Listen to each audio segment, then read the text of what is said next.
and thank you for joining me. Today we're talking about hamstrings and foam rolling. If you've seen any of my other videos about foam rolling, we've talked about the different types of foam roller. This is a much sort of softer, slightly easier one. This is a much firmer, a little bit harder one. And obviously the nodules do get into those spots a little bit more intense.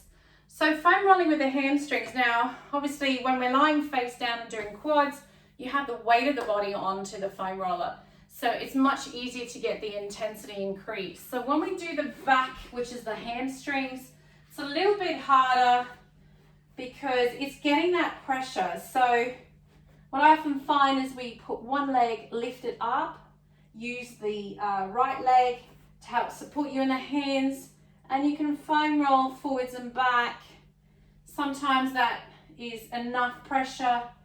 Other times you might need to cross the other leg over and then just small movements using the hands to support you to go forwards and backwards on that hamstring.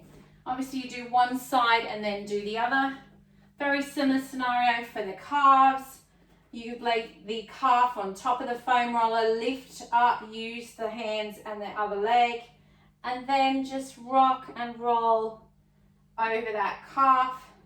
Again, another way to make that a little bit more intense is to cross the other foot over, and you can just work there. So I found a beautiful spot there.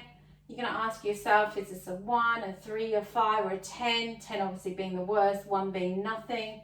And you can just move the foam roller to different parts of the leg. I'm using the other leg on top just to apply a little bit of pressure. You can come up and place all the pressure on it. It's a little bit harder to move, but that is definitely made way more intense. So I've used my hands behind to help lift my hips off the floor to really get into that calf muscle. And by applying that other leg on top, you just then seem to apply a lot more pressure, downward motion. So that's a great way to roll out your calves. Remembering that we do use our calves in everyday life for everything as we do with our hamstrings. So just make sure that you're trying to roll out and loosen out those muscles as often as you can, especially if you're doing a lot of activity or you're feeling any tension through the hamstrings and the calves. That's a great way to release them out. I hope you enjoyed the video. Please let me know your thoughts and feedback, and I look forward to showing you some more about foam rolling in some of my other videos. Take care. Goodbye.